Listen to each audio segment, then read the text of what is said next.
isso aí, pessoal. Seja muito bem-vindo a mais um Orocast.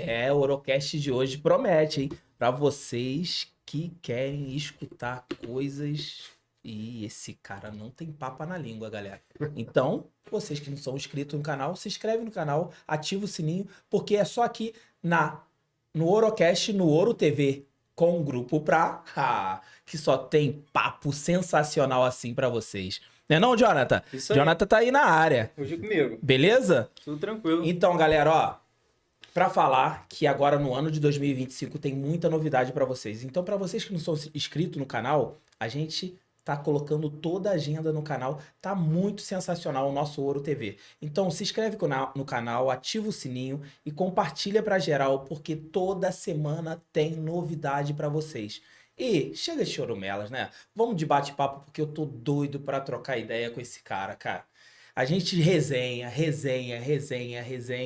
mas hoje a resenha aqui vai ser pra vocês. Então se liga no convidado de hoje, galera. É de peso.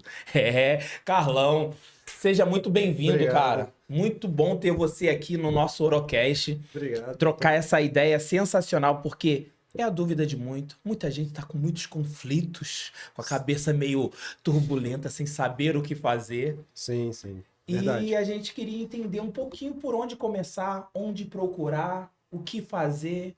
Todo mundo sem ideia, todo mundo perdido por aí nesse mundão de meu Deus, sem saber o que fazer. Qual o momento que a gente pode procurar? Qual o momento que... Me fala um pouquinho como que funciona aí. Então, acho que as pessoas têm uma visão muito equivocada da psicologia, Sim. né? Ainda, na verdade. A gente aprendeu durante muitos anos que psicologia era coisa de maluco, só pessoas que tivessem com muitos problemas deveriam procurar um psicólogo. Uhum. E durante muitos anos foi perpetuado, né? Tem também a questão da grana, porque muita gente também acredita que a psicologia é um lugar que só pessoas que têm muito dinheiro, e você vai chegar lá, vai ficar sentado, e o psicólogo vai ficar, me fala mais sobre isso, né? E não vai conseguir ali transmitir o que está sentindo. Tem a questão também de eu vou compartilhar minha vida com essa pessoa que eu não conheço, vou falar dos meus problemas e essa pessoa ela vai fazer o que com isso? Só que, graças à pandemia, eu acho que é o lado bom das coisas, né? No momento mais difícil que a população viveu, a pandemia, eu posso dizer, se é o lado bom, né? Diante de tanta tragédia que aconteceu, as pessoas elas entenderam a importância da psicologia. E desde lá, né, desde 2020, quando aconteceu a pandemia, a gente começou a ver profissionais de psicologia sendo mais vistos na mídia, artistas falando sobre a psicologia e trazendo uma perspectiva positiva sobre isso. Sim. E não adianta, gente. Eu penso assim, né? Você procura saúde física o tempo inteiro, Sim. né? Você tá ali nas academias, você tá ali trabalhando, só que assim, você não vai conseguir obter resultado nenhum se você não tiver com uma mente boa. Cara, é muito interessante você falar sobre isso, porque até comigo, às vezes, funciona que eu tô com uma conta que eu não consegui pagar. Cara, eu vou na hora do meu treino, cara, eu não consigo render porque aquilo fica martelando na cabeça. Então, isso daí funciona também na hora de você... A psicologia, ela funciona ali na hora de estar tendo esse conflito durante o mês. Chega no final do mês, você começa a entrar em conflito com a sua cabeça, porque tem um monte de coisa para fazer, um monte de coisa para resolver, e você não consegue render no treinamento físico. Eu vou um pouco além, Rafael. O que acontece com a gente? A gente tem problemas, todos nós temos problemas, e a gente não percebe o quanto a gente compensa nesses problemas. Vamos falar da conta. Eu tô ali, estressado, endividado, né? E eu não sei gerenciar essa emoção. E o que eu faço? Ao invés de eu criar estratégias, de eu entender o que está acontecendo com as minhas emoções, eu vou lá e me endivido mais ainda. Você já percebeu isso? Né? Ou então, eu vou começar a beber. Ou então, eu vou procurar o sexo desenfreado. Ou então, eu vou me envolver em qualquer tipo de vício. Eu vou para pornografia, eu vou fazer sempre alguma coisa para compensar aquela falta que eu tenho. E é esse o ponto. Quando você faz terapia, quando você procura um psicólogo e você conversa e consegue trazer isso, você percebe que esses agentes compensatórios nada mais é do que a fuga da sua realidade. Uhum. E aí, uma crítica que eu já começo a fazer, né? Você já percebeu? Existem pessoas que estão acima do peso, né? Eu não consigo emagrecer, eu não consigo dar conta de emagrecer. E aí você chega numa academia, por exemplo, né? E a galera critica e fala, poxa, a pessoa tá sobrepeso porque é preguiçosa, porque é relaxada. Não, a mente dela não está trabalhando em prol dela. Ela não consegue trabalhar o mental dela para que ela consiga atingir aquele resultado. E quando ela percebe, ela está tentando fazer aquele esforço físico ali, com um profissional, paga um personal, se matricula na academia, mas ela não consegue ter a constância. Por quê? Porque a mente dela não está trabalhada para aquilo. Ela não consegue olhar para aquilo como algo fundamental no processo de construção, da mudança da vida dela. E aí é muito interessante. Você vê a pessoa ali indo para academia durante a semana, mas chegando uma sexta-feira, ela começa a descacetar tudo. Aí ela começa a comer. Por quê? Porque ela tá tentando botar o shape, mas ela tá tão estressada, ela tá tão ansiosa, ela tá tão angustiada com as demandas internas dela, com a autoimagem também, que ela não consegue atingir esse resultado. E desculpa, ela não vai atingir esse resultado. Cara, foi até bom você falar nesse o peso. Aí tem eu acompanhei algumas pessoas que fez bariátrica, né? Sim.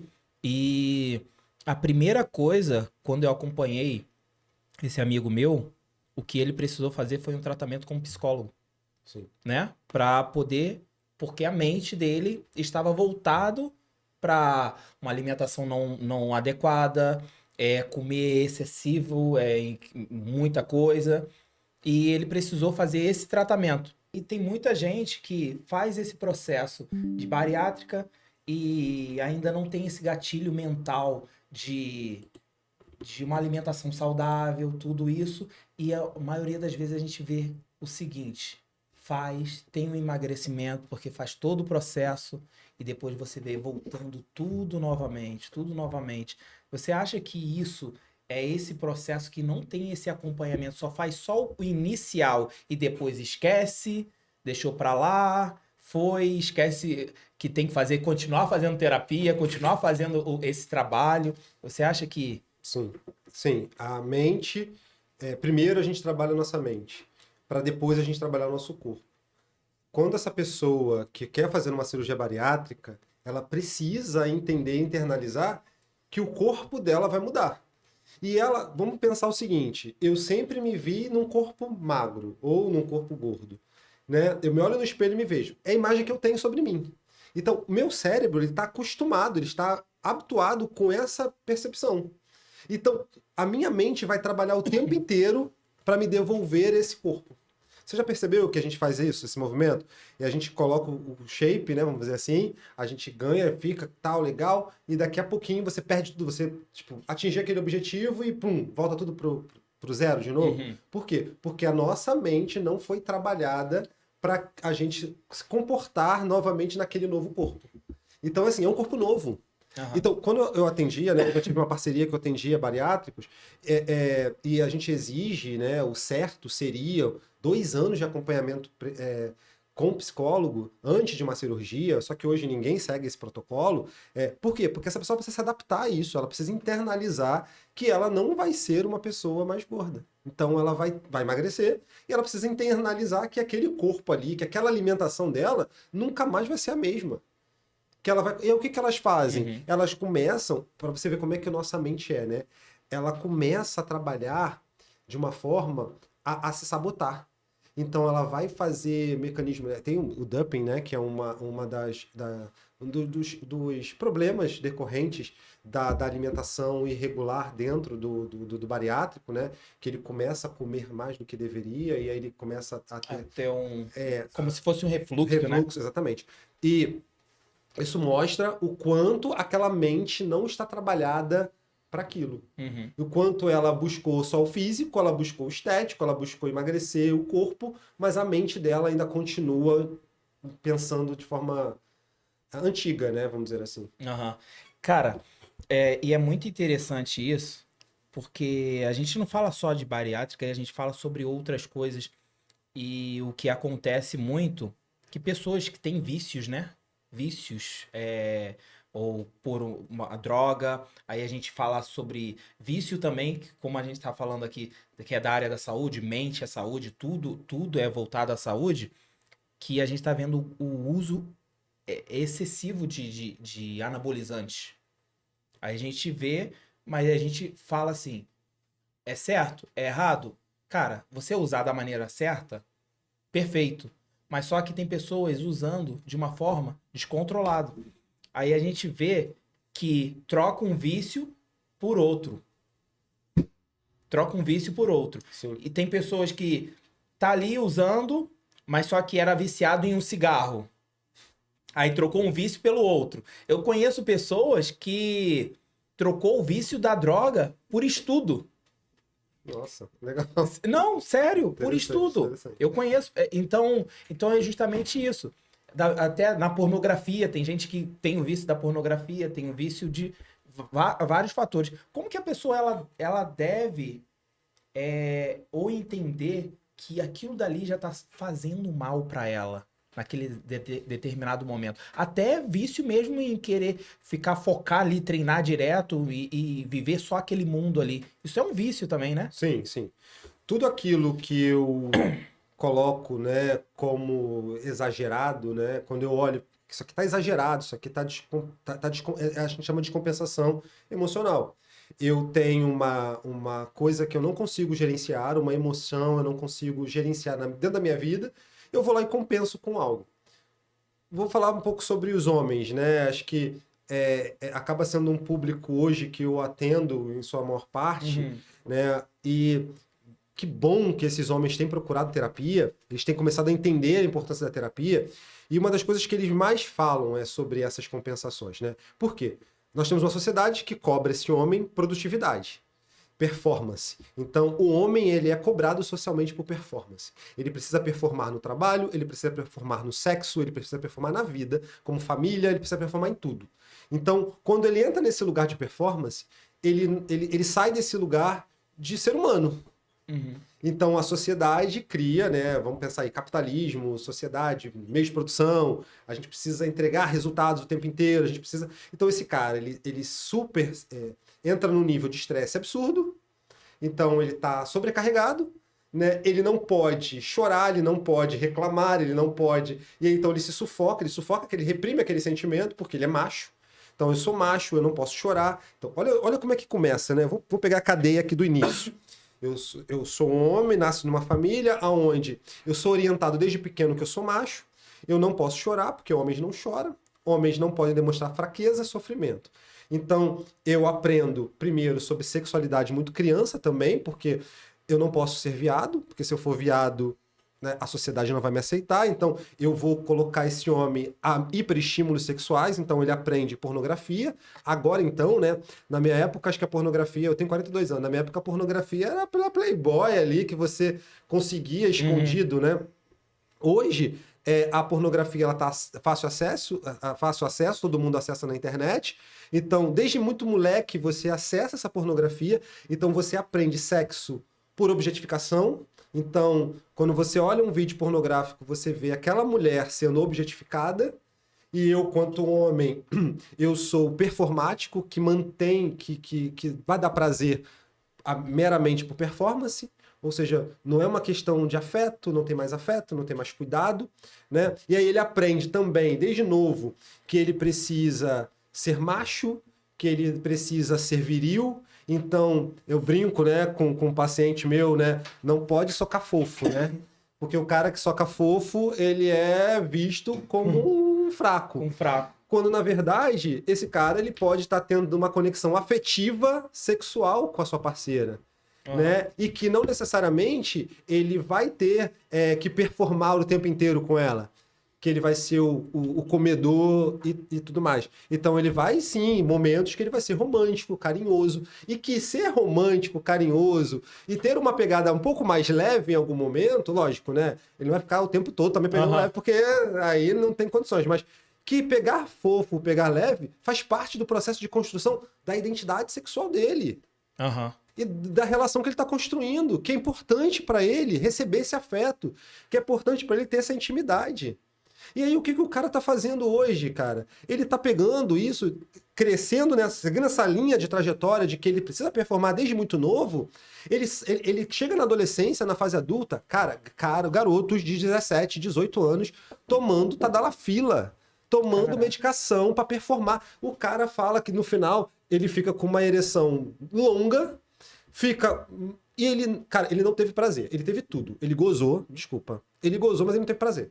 Sim. Porque ele só tá preocupado ali em fazer performar sexualmente. Por quê? Porque ele aprendeu sobre isso. E aí eu vou mais além. Quando ele esbarra nesse processo de construção com as mulheres, aí que a coisa fica pior. Eita. Por quê? Porque essa mulher, ela não foi preparada para esse homem que a sociedade constrói. Uhum. Essa mulher, ela foi trabalhada... Hoje, ainda mais na nossa sociedade, ela foi trabalhada para ser uma princesa da Disney. Hoje as princesas estão... Aí o que a Disney hoje está fazendo? A Disney agora está mudando essas princesas. Está falando assim, ó, vocês vão ter que lidar com aqueles babacas lá na frente. Então calma aí, vamos nos preparar para reagir a eles. Então as princesas novas, elas são autônomas, são independentes, são mulheres fortes. Mas essa mulher, ela nunca foi preparada para isso. Ela foi preparada para ser dona de casa. Ela brincou de casinha, ela brincou de boneca. E o homem que brincasse de casinha, que brincasse de boneca, ele não era o pai dessa criança, ele não era o cara que poderia ajudar a mulher. Não, ele era o viadinho. E aí, o que acontece? Quando eles chegam na fase da adolescência, que eles se esbarram, entra o primeiro grande conflito, entra a primeira grande embate. Porque essa mulher, ela foi atrás do príncipe e ela encontrou, né, o cara que foi atrás do quê? Daquela mulher performática ali que ele conheceu pela pornografia e pelos encontros que ele foi tentando adquirir com base nas experiências dos mais velhos, dos homens. Então ele vai para uma... Antigamente, né, ia muito para as casas de massagem, né, chamadas casas de massagem, só que hoje não precisa mais, porque... O acesso está muito mais fácil. Mais fácil, né? Então muito a gente... Aí o que a gente faz? A gente também... a gente cria a relação como mercadoria. Tudo é mercado. Tudo está no capitalismo. O capitalismo é um sistema de consumo. E aí a gente pega essa galera, pega todo mundo, né, a sociedade, e coloca nesse lugar também de mercado. Então os relacionamentos também se tornam mercado, se tornam produto. E aí eu vou chegar nesse ponto que você fala dos usos anabolizantes. Eu não só preciso performar, como eu preciso cumprir esse protocolo de mercado. Aonde eu, homem, enquanto homem, hétero, viril, forte, eu preciso ter quantidade, eu preciso consumir muito, né? Então, para eu consumir muito essas mulheres e eu ser o cara que consome, o cara que faz e acontece, eu vou usar de recursos. Eu preciso ter o shape top, eu preciso ter dinheiro, eu preciso ter o melhor carro, nem que para isso eu me endivide, né? Eu preciso mostrar que eu tenho aquilo poder. dali vem entrando conflitos. Exatamente. Aí o que acontece? Ele se despersonifica. E aí por isso que eu acho legal a terapia. Porque quando você vai pra terapia, você fala assim, meu irmãozinho, para aí. Esse que tá aqui é um personagem. Eu quero a pessoa que tá por trás desse personagem. Eu quero conhecer, vamos dar um exemplo, né? Eu quero conhecer o Rafael em essência, eu não quero conhecer o Rafael que performa. Uhum. Eu não quero conhecer o Rafael que faz e acontece. Sim, sim. Porque ele vem com esse ranço, ele vem com essa casca. Vem com essa casca. E aí você vai desconstruindo esse cara, e é muito legal que quando ele chega no nível que ele chora na terapia, e ele entende, ele reconhece que, porra, calma aí, eu sou um ser humano, cara. Eu não sou um boneco, eu não sou uma marionete, eu não sou um produto de um mercado. E é tão bizarro que a gente entra nesse lugar de consumo, de mercado, que se você parar para perceber, os aplicativos de relacionamento, né? Ele é um iFood. Ele é igual ao iFood. Você vai lá, você posta a sua foto. Eu não estou criticando os sites de relacionamento, eles existem, é uma forma de relação. Só que a gente precisa entender que lugar desse jogo eu quero estar. Que posição desse jogo. Qual a posição que você quer estar no momento, né? E aí que tá. A terapia traz essa consciência para você, que tá tudo bem você estar no aplicativo, que tá tudo bem você querer só transar, que tá tudo bem, só que você precisa saber quem é você nesse processo. Qual o momento que você pode estar usando uma rede social, É Qual o isso. momento que você tem que ter um tempo pra você também, né? Exatamente. E aí, o que eu vejo é a gente precisando cumprir esse protocolo social de estar nessas redes para poder conseguir se relacionar. E aí eu vou lá, é exatamente assim, eu vou lá, eu abro lá o aplicativo, olha, nossa, essa aqui é loura, essa aqui é preta, essa aqui é gostosa, essa aqui é não sei o que, essa aqui é magra demais, essa aqui é gorda demais, essa aqui eu não quero. E aí ele vai colecionando pessoas e colecionando, né, compras. E aí, vamos pensar como mercado? São compras. Eu vou lá, compro a loira. Eu vou lá, compro a morena. Eu vou lá e compro. Eu vou lá, uso, descarto. Descarto. Só que assim, tem um ser humano ali atrás. Tem uma pessoa por trás daquilo tudo ali. E é isso que eu trago também de processo de consciência para essas pessoas. Não só para os homens, para as mulheres também. E o pior, né, disso tudo, que é quando a gente não tem a consciência disso, a gente passa a acreditar que para a gente conseguir obter essas relações, a gente precisa se submeter a esse lugar. Ou seja, eu preciso cumprir esse protocolo, eu preciso estar lá, eu preciso. Então, a mulher ela começa a treinar não mais porque ela quer ter saúde, não mais porque ela quer se sentir bonita para si, né? No sentido, ela quer ali porque ela sabe que os homens vão preferir a mulher sarada, a mulher gostosa. E a gente usa esse discurso estético muito forte. E muitas das vezes acontece, entrando na parte do treinamento, a parte disso tudo, é que a pessoa, ela começa a querer mais resultado e nunca tá satisfeita com o que tem. Nunca tá satisfeita. Você olha no espelho, o vizinho ali tá sempre falando, nossa, você tá muito bem. Mas só que ela olha no espelho e não, tá faltando isso, tá faltando isso, eu quero isso, eu quero isso. Nunca tá satisfeita. Aí o excesso vem só aumentando. Só aumentando, só aumentando. Porque ela entende que precisa seguir esse protocolo para conseguir ter para ter esse resultado. Então, a indústria estética ela bomba por causa disso, porque ela ganha. Tá tudo bem, né? Porque eu preciso construir esse corpo, eu preciso construir essa imagem e eu me torno refém dessa imagem. E aí, sabe o que que eu ouço muito? Eu tenho muitos amigos, né? Personal, de academia, né? Eu tenho um contato com uma galera que trabalha, né? Com saúde, né? E é bizarro, porque quando eles sabem que eu sou psicólogo, eu tô conversando, eles falam sobre psicologia, eles falam assim, cara, eu também sou psicólogo. Aí por quê? Ah, Porque as pessoas vêm aqui treinar e elas estão cheias de problemas. E aí eu vejo, cara, e é exatamente isso que acontece. A galera, às vezes, está com um corpo lindo, incrível, maravilhoso, tá com cirurgia plástica, tá com o abdômen trincado, mas tá com o emocional ferradíssimo. E aí, quem tem personal, despeja no personal, né? Aí o personal vem falar comigo, pô, Carlos, tá tá difícil, osso, tá difícil. tá osso, né? O Rafael mesmo falou comigo. É difícil, porque a pessoa chega ali para desabafar. Ela começa a usar o treino dela para desabafar. Só que assim, e tá com shape maneiro às vezes, né? É. Tá com um corpo legal. Mas pô, a cabeça, ela não tá tua mente, ela tá trabalhando o corpo o tempo inteiro. E aí, a gente aprende na terapia que não é o externo, é do interno pro externo. O externo, ele vai refletir aquilo que eu tenho internamente. Então não adianta só focar no externo. Não adianta só eu focar no meu corpo, sabe? Se eu não cuidar da minha cabeça.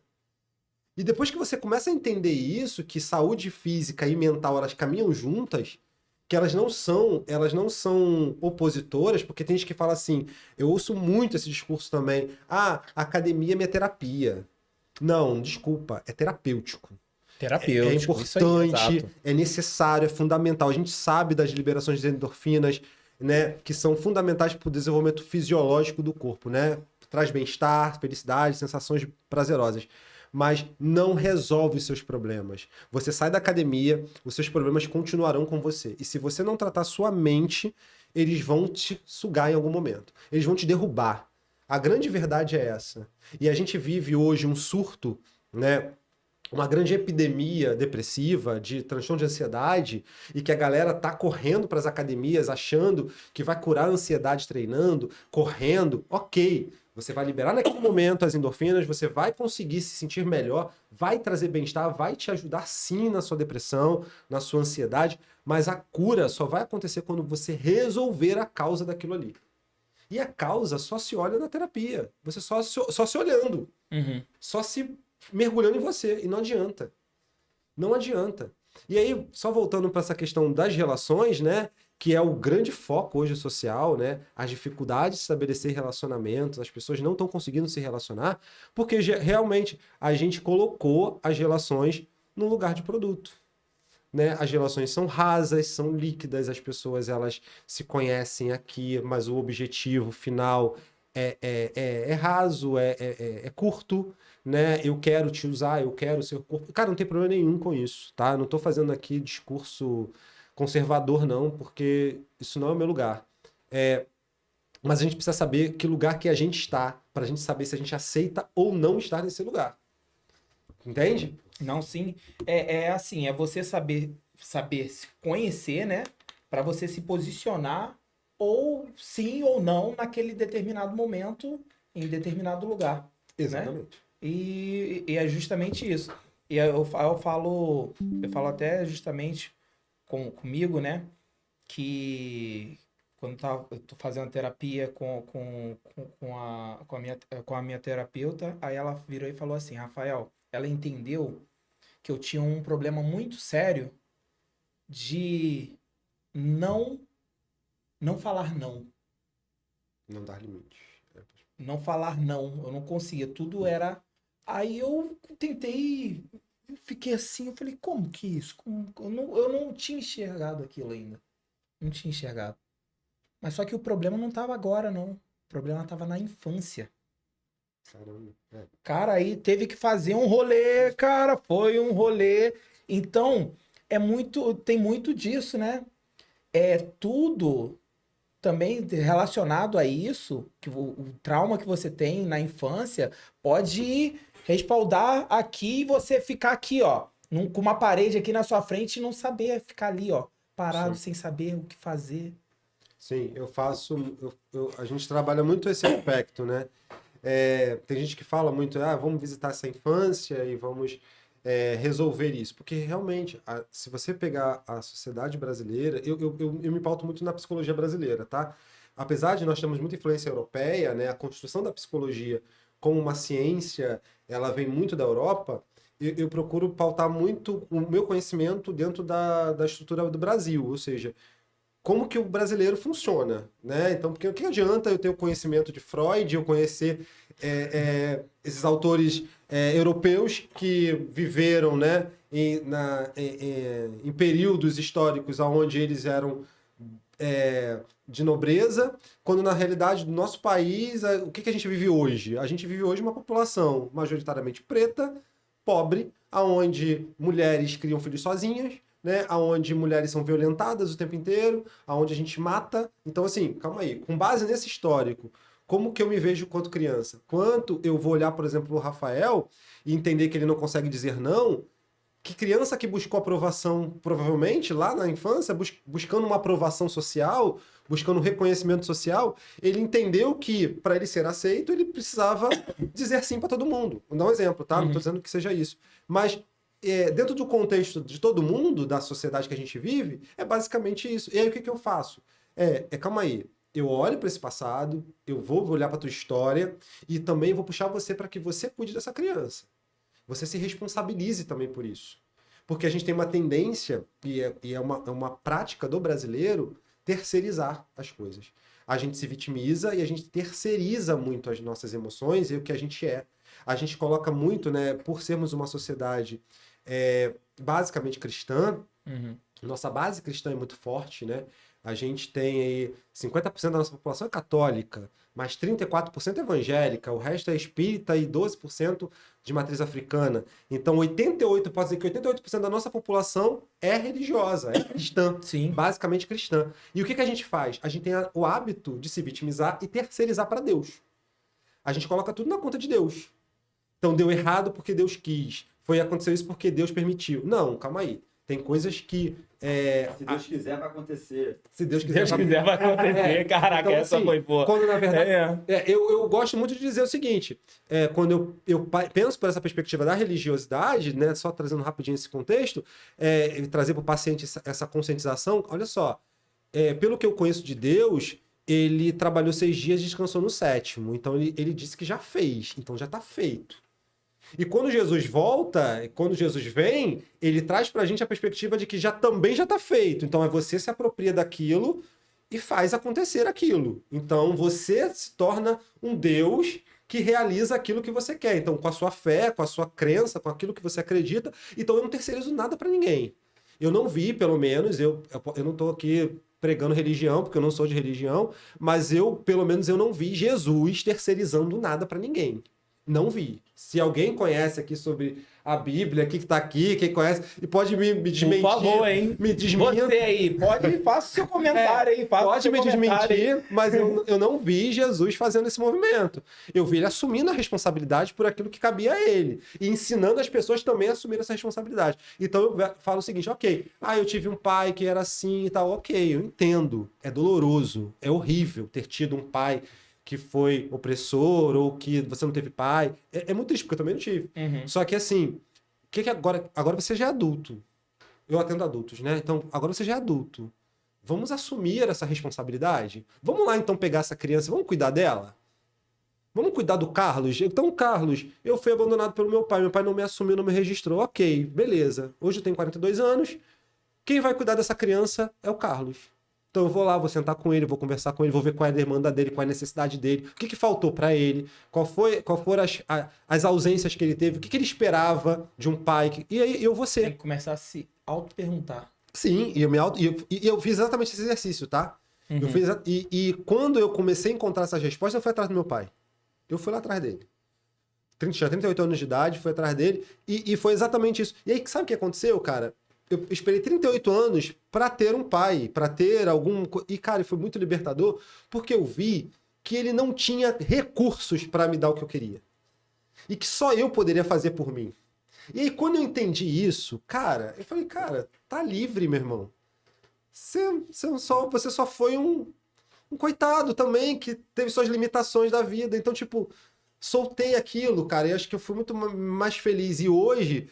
Porque eu já tinha também aprendido um pouco, porque eu fui pai, né? Então, assim, quando eu tive a minha primeira filha, eu também comecei já esse processo de desconstrução de paternidade e de ser um pai possível, né? Então, eu comecei, assim, olhar e falar, não, cara, eu vou ser o pai que eu não tive. Então, e eu fui com as minhas filhas, e eu procuro ser com elas, né? Até hoje, eu tenho 2.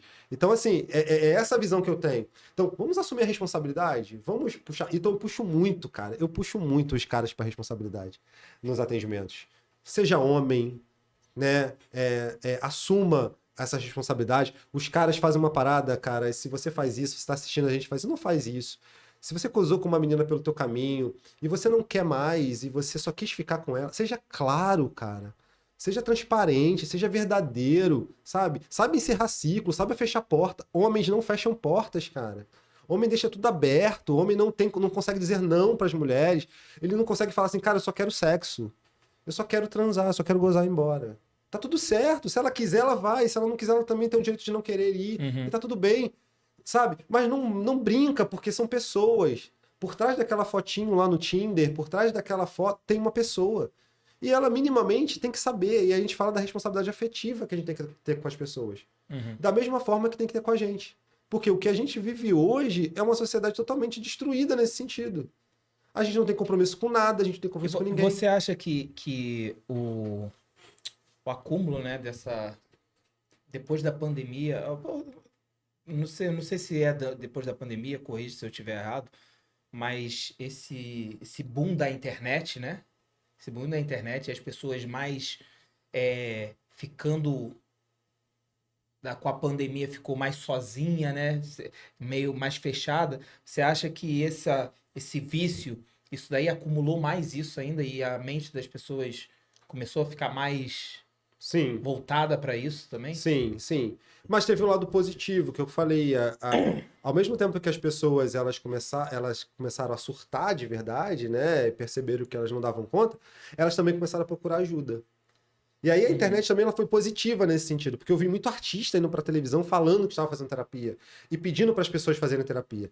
Uma parada que eu vi muito legal e que eu fiquei muito feliz em ver foi quando os jogadores de futebol começaram a fazer esse movimento. Né? O Richarlison foi um dos pioneiros, assim, um dos que eu acompanhei de perto, e ele foi falar disso, ele chorou, deu uma entrevista na Globo, ele chorou, falando justamente isso. Cara, a terapia salvou minha vida e realmente salva a vida mesmo. Não estou fazendo apologia porque eu sou psicólogo, não, mas é porque eu também faço terapia. Eu também olho para os meus fantasmas, eu também olho para os meus processos, sabe? E ver isso é muito importante. Porque você aprende a se livrar de situações que você... Quando você percebe, cara, os homens entram em redes, em teias, né? E se perdem ali, que é absurdo, que é surreal. Eu vou dar um exemplo. O cara, ele tem uma família, ele ama a esposa dele, mas quando ele vê, ele tá preso numa traição, ele tá preso num outro relacionamento, porque ele não consegue entender o que levou ele pra lá. E você pergunta, mas tá, como é que você chegou aqui? Não sei. Quando eu vi, eu já estava. Quando eu vi, eu já estava. Quando eu vi, eu já estava. E aí? Tá, mas não consegue sair. Pô, mas eu amo a minha família, eu amo a minha esposa, eu amo meus filhos, mas eu tô nisso. E aí tá. E aí você começa. Por quê? Porque o cara não conhece. Aí você. É o que eu falo, as compensações, a falta de autoconhecimento, né? E aí tem gente que vai falar sobre a falta de. Tem muita gente que vai usar o discurso da falta de caráter. Ok, pode ter, sim. Mas tem vários outros fatores também que levam o cara para aquele lugar. Não estou justificando traição, não. Assim, só que a gente precisa entender o que leva aquela pessoa. E eu tenho um caso para contar que eu acho que, se você permite, eu tô falando pra caramba, Sim, já vocês pode me falar, podem mas, aqui. mas você, claro, fala aí, eu quero saber. Eu tenho um caso que é muito interessante de uma pessoa que ele falou assim, eu vou te falar um pouquinho por que eu sou assim, eu traio. Eu falei, cara, não me fala. Aí ele falou assim, cara, eu tive um relacionamento quando eu era muito jovem, 17 anos, e eu fui louco por aquela mulher. Eu me apaixonei por ela, eu fui apaixonado, eu fiz tudo por ela. E ela me sacaneou, ela me traiu. Eu nunca imaginei que ela pudesse fazer aquilo comigo e ela fez. Eu descobri que ela me traiu, eu era muito novo. E a partir dali eu me fechei totalmente. E eu me tornei um bicho. Ele começou a treinar. Então, você vê, tipo, o cara tem um corpo top. E ele falou que ele começou a perceber que com aquele corpo ali ele pegaria um monte de mulher, ele começou a olhar para isso. E aí ele começou a entender que nenhuma mulher mais, ele se prometeu que nenhuma mulher mais teria 100% dele na vida. Então o que ele falou para mim? Ele falou assim, ele começou a sair com um monte de mulher, só pegava, não quero compromisso, pegava. E ele começou a dizer que quando ele começava a se apegar com uma delas, ele já arrumava logo outra. E ele usou uma frase que eu achei muito interessante, que eu gravei, foi assim, eu posso dar até, no máximo, 60%, 70% de mim para alguém. Mas nunca mais uma pessoa terá 100% de mim. E quando eu perceber que essa mulher ela pode ter um pouco a mais de mim, eu vou automaticamente me encontrar com outras e distribuir, deixar pedaços de mim nas outras, porque se essa aqui, que eu dei 60%, 70% de mim, fizer qualquer coisa comigo, vai ter 10, 20% do meu coração bombando em outros lugares. Cara, eu achei aquilo muito forte. E eu fiquei assim, caramba. Né? E aí ele fala, e se ela largar, e se acontecer qualquer coisa, ele não tá 100%, porque ele falou que ele sofreu tanto. E aí você vê o que um trauma, o que uma dor, o que um sofrimento gerou naquela pessoa. E a quantidade de pessoas que ele começa a envolver nessa teia que o leva, né? Que o amarra nessa situação. Cara, o caso dele foi consciente. Ele fez de forma consciente. Mas a grande maioria faz de forma inconsciente. Não tem consciência do que tá fazendo. E quando vê, tá preso, tá amarrado. E aí acontece várias situações, sabe? Aí tá com 2, com 5, com 10, aí não consegue administrar, não consegue dizer não. Não, gatinha, depois a gente marca e tal. Mas eu falo, porra, eu não quero mais. Porra, chata pra cacete, fica no meu pé, fica me perturbando. Cara, fala que você não quer. É engraçado, porque chega e fala isso pra mim, né? Aí fala assim, porra, mas ela é gata, ela é gostosa, mas eu não quero dizer não pra ela porque ela é gostosa, cara. Eu quero de vez em quando. Não, cara, mas você tem que dizer. Sabe por quê? Porque você tá machucando a garota. Porque ele é uma pessoa, é uma mulher. Você tá ferindo ela. Uhum. E aí você tem que conscientizar essa pessoa. Porque eu atendo os dois lados. Eu atendo a pessoa que fere e eu atendo o ferido. Então, quando essa pessoa chega ferida, pra mim, cara, é dolorido. E eu tenho uma faixa de atendimento que pra mim é muito complicado, porque eu atendo principalmente meninas, né? Eu atendo as meninas de 20 a 27 anos ali, que se apaixonam mesmo, que gostam, Entrega, né? que se entregam, que querem viver aquela relação. E, cara, meninas lindas, lindas. Eu olho, fico, nossa. E eu falo, brinco, né? Que tem idade pra ser minhas filhas. E eu acolho dessa forma porque eu fico, cara, são minhas filhas no futuro. Imagina as minhas filhas ali no futuro, sabe? E eu não quero criar minhas filhas para que também sejam mulheres que sejam frias, que vejam o homem como um safado, que vejam homens que não prestam. Porque existem homens que prestam. Existem pessoas que prestam. Então, calma aí. Então, eu vou criar um mecanismo de defesa nas minhas filhas, nessas mulheres? Não. Eu falo que existe o amor, que elas podem acreditar nesse amor. E eu mostro para esses homens que eles também podem amar. Uhum. Que eles não precisam performar, eles não precisam estar ali refém, sabe? Vou até abrir aqui, tipo, não sei se pode falar, eu tô falando aqui. Vai, fala. Pô, Estamos aqui para Do escutar. cara chegar e falar pra mim, cara, pô, Carlos, essa semana, cara, eu fiquei esfolado. Eu falei, cara, sério, esfolado? Como assim? Porra, cara, eu peguei 3, caraca, fiquei com o pinto esfolado. Como assim, cara? Nossa, Porque eu uso... assim, é uma parada bizarra isso, né, cara? E é uma coisa também que uma pessoa tá chegando pra você falando isso e quantas que deve estar acontecendo por aí afora, né? Sim. E aí, quando chega no grupo dos amigos, ele vai falar o seguinte: caraca, eu fui o cara. Eu fui o cara. Mas se você perguntar pra ele aonde tá o prazer dele, onde tá o teu prazer? Ele vai meramente dizer que vai estar no gozo. Desculpa. Gozei. Quando, na verdade, ele não consegue explorar o próprio corpo. Uhum. Porque ele aprendeu se masturbando, né? O sexo. Vendo pornografia. Então, ele entende que o gozo dele tá no pinto. Que o prazer dele tá no pinto. E que qualquer outro lugar que o toque não pode, porque a masculinidade frágil leva ele para esse lugar. Então, se a mulher tocar o peito dele e ele sentir prazer, ele não é macho. Uhum. Se beijar na nuca, sabe? Tipo, Sim. então, Os assim, detalhes, né? exatamente. E o cara não conhece o próprio corpo, não se permite explorar o próprio corpo. Entendeu? E para as pessoas que querem ter o atendimento com o Carlos, como que funciona? Ô, velho. Coloca aí na descrição aí, ó, arroba do Carlos aí. Coloca na descrição o arroba do Carlos. Carlos Santos. Coloca aí na descrição aí. E porque é muito interessante isso. Eu trouxe o Carlos hoje aqui, porque hoje o Carlos está fazendo parte aqui do nosso centro de treinamento aqui. E a gente vem conversando. Eu falei, pô, achei muito interessante a gente trocar essa ideia, porque a gente vê no dia a dia um pouco disso tudo que a gente conversou aqui hoje em cada pessoa. E a gente vê que as pessoas precisam se cuidar mais, não só do corpo, como da mente, né? Sim. Então, para vocês que querem, pelo menos não precisa, mas procura, pelo menos para saber como que funciona o trabalho inicial e tenta deixar você se entregar um pouco para aquilo dali, entendeu? Exatamente. Não precisa, não deixe que o amigo seja o seu psicólogo, né? Pois é.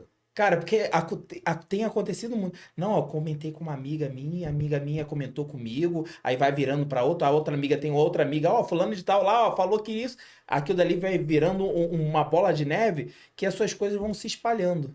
E o ponto do amigo eu acho muito legal, é muito bom ter amigos e compartilhar Sim. com os amigos. A questão do amigo é que ele vai opinar sempre com base na própria experiência. Então, vamos lá. Pô, tô passando por isso, cara. Pô, não, larga, faz isso. E quando, na verdade, a sua experiência, por mais que pareça, a sua experiência pareça com a minha, é muito diferente. Uhum. Então, a terapia, ela é bom nesse sentido, porque ela olha para sua singularidade. Ela olha para o seu caso concreto.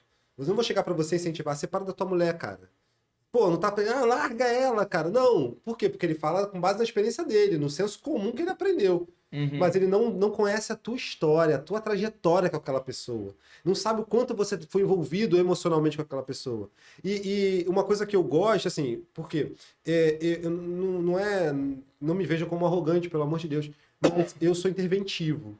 Eu não sou um psicólogo, eu não me vejo na psicologia, de uma psicologia passiva, aonde eu vou ficar só ouvindo você falar. Eu quero pensar com você. Eu não estou aqui para poder te dar conselho, porque eu não vou te dar conselho de nada, não tô nesse lugar, psicólogo não dá conselho pra ninguém, e psicólogo que faz isso, desculpa, tem que ser denunciado. Agora, eu quero a gente pensar junto. Eu quero falar, Rafael, tá passando por isso? Tá. Cara, vamos olhar para as possibilidades aqui. Existe essa. Qual que você é melhor para você? Vamos pensar aqui. E você vai chegar nesse resultado. O que é importante, que eu gosto de fazer e muitas dessas reflexões que eu vou fazer com você são reflexões que vão doer em você. Quando eu vou ensinar para você, tentar mostrar para você que você não deve ser um macho escroto, você vai, caraca, você vai tomar consciência disso. Porra, tô sendo escroto com aquela menina. Porra, não queria. Aí vai doer. Porra, não sou assim. Eu sou um cara bacana, eu sou um cara legal. E é o que acontece com a maioria. Eles ficam uma semaninha mal, assim, porra, não devo ter feito isso. Mas depois ele vai lá e fala. Ele, pô, fulana, pô, eu te agradeço e tal, mas eu não tô nessa vibe, eu tô em outra vibe. E é isso, cara. Eu só quero sexo, acabou. Deixa claro. Um exemplo. Só que assim, o psicólogo, né, a minha abordagem, ela é mais nesse sentido. Ela tem essa pegada. Então, não é todo mundo que vai querer um psicólogo igual o Carlos. Talvez você queira um psicólogo que vai concordar com o que você está falando, que vai ficar ali, tudo bem, querido. Que bom. Querido. E eu não sou esse psicólogo, desculpa. Cara, ó, eu vou falar uma coisa pra você. Se deixar, a gente ficaria horas e horas aqui. E tem assunto. Mas como ele não tá aqui pra ser psicólogo de ninguém no momento, só pra gente trocar essa ideia aqui, você conhecer um pouquinho do Carlos, pra você que quer não conhecer ele, mas conhecer o trabalho que ele faz, vai aí na descrição, vai lá no Instagram dele, segue o Carlos lá, chama ele no direct, a agenda dele deve estar lotada, mas ele vai ter um espaçozinho pra você e vamos que vamos. E aí, ô Jonathan, tudo tranquilo? Tranquilo, ó. Se você quiser jogar, ó, Hã? a pergunta tá aqui, ó. Vai? Aí, ó. Quer perguntar? Vamos. Agora. E aí, gostou do papo hoje? Gostei. Pensei que fosse ser mais difícil. O papo do Norocast aqui é sensacional. Meu amigão, a gente tem aqui no final 3 perguntas que a gente faz pro nosso convidado, que a gente pede que o convidado seja altamente sincero nas respostas. Eita, quer mais? Vambora. Você topa esse desafio? Claro, vambora. Show de bola. Vai ser um papo meio de psicólogo mesmo aqui, né? Primeira pergunta, meu amigo. Qual foi o momento, você pode dividir pra gente, o momento mais difícil da sua caminhada até aqui? Profissional? Da vida, pode ficar à vontade. Da vida? Do que você quiser. Eu acho que... Ai, cara, da vida... Tiveram muitos, né? Eu vim de uma família muito pobre e com muita dificuldade. E eu acho que eu sempre quis ter um pai que pudesse estar do meu lado, me acompanhando, sabe? Tipo, para poder me orientar. E eu não tive. Eu acho que eu esperei muito, que eu falei da terceirização, né? E eu meio que ali, eu acho que quando eu meio que encontrei Deus, eu acho que eu coloquei essa responsabilidade também em Deus de ser meu pai ali. Então, dei essa missão para ele, sabe? Tipo, então você vai ser meu pai, já que eu não tenho pai aqui e tal. Foi muito difícil para mim, né? Crescer, desenvolver, porque eu acreditava muito que ter pai seria muito fundamental para minha vida. Eu tive um momento também muito difícil, que acho que foi um dos mais importantes, acho que também lembrar, que foi o meu divórcio, porque meu divórcio ele está pautado dentro da construção da minha identidade enquanto homem preto, homem gay. Então foi difícil para ela, foi difícil para mim. Hoje somos amigos, nos damos muito bem, né? Mas foi muito pauleira, porque eu dirigia na Avenida Brasil igual um maluco, tomando Rivotril, sabe? E com 2 filhas pequenininhas, sabe? Eu não podia morrer, mas eu também queria tirar aquela dor de dentro de mim. Mas eu consegui superar, eu acho que foram os momentos mais difíceis, assim. Também tem esses momentos felizes, né? Sim. Você pode dividir pra gente aí o ápice da alegria, da felicidade, da contemplação que você encontrou na felicidade? Sim, muitos, muito mais do que os tristes. Alguns marcos profissionais, eu consegui me tornar um servidor público federal. Quando eu estudei, eu consegui, quando eu vi meu nome ali na lista, eu não acreditei. Falei, cara, como que um cara preto, pobre, suburbano, passou no concurso federal. E para mim foi bem difícil ver aquilo ali, acreditar que eu poderia, que eu merecia aquilo.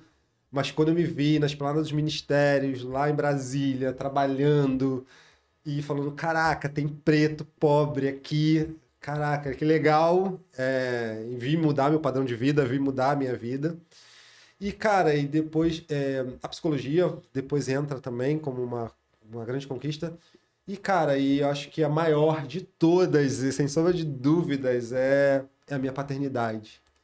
É quando eu pego a Alicia no colo, é quando eu pego a Lívia no colo, minhas 2 filhas. São as grandes paixões da minha vida. É por elas que eu tô vivo, que eu trabalho, que eu luto e que eu amo muito. Desculpa. Fique em paz. Agora, qual a idade das suas filhas? A Alicia tem 11 e a Lívia tem 8. Beleza, 11 e 8. O legal da internet é que hoje é dia 16, vai ao ar na semana que vem, né? A gente tá fazendo um episódio gravado hoje, vai ao ar dia 20 de janeiro.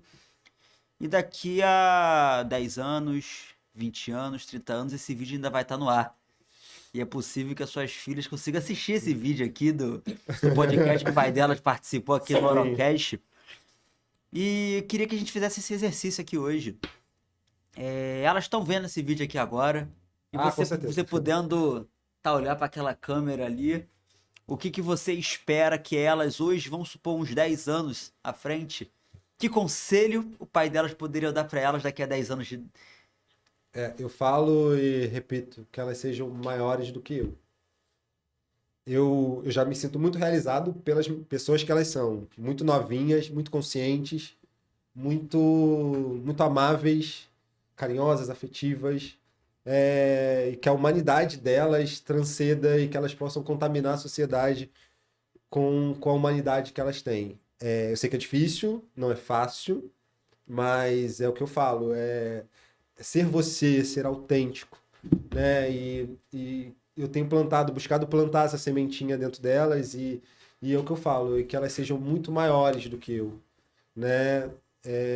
Porque só eu sei a dor que é chegar aonde eu cheguei, sabe? E eu sei que eu tenho muito a chegar ainda, mas olhar para minha trajetória e reconhecer como uma trajetória de sucesso, de vitória, sendo com todas essas adversidades que eu enfrentei, mas com muita resiliência, com muita força, e olhar para elas e ver que elas estão conquistando, né, lugares, e o que eu falo para elas, vocês podem ser o que vocês quiserem, porque eu tô aqui do lado de vocês e seu pai vai estar acolhendo vocês, e eu acho que é o que eu queria lá atrás e não tive, e poder proporcionar isso para ela, cara, não tem preço.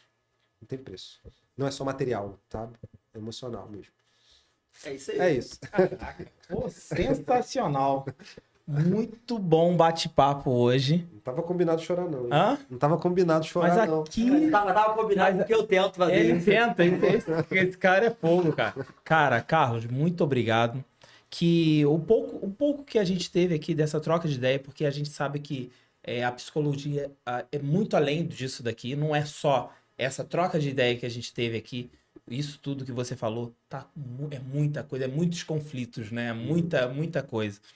E que vocês venham dar uma liberdade para vocês mesmos a se conhecer melhor, né? Se conhecer e se permitir a dar esse passo à frente para um autoconhecimento. Verdade. E eu agradeço muito o podcast de hoje, o Orocast, com oferecimento à TV Ouro, a Grupo Pra. Muito obrigado, galera. Que vocês se inscrevam no canal, ativem o sininho. E essa semana agora só vai ter corte sensacional com o Carlos. Então você se prepara que vai ter pedrada por aí, galera. Eu agradeço vocês rique e abundantemente. Agradeço você, Carlos. Obrigado, meu amigo. Valeu. Obrigado a todos. Valeu, Jonathan. Valeu, Kleber. Valeu. Até a próxima. Fui.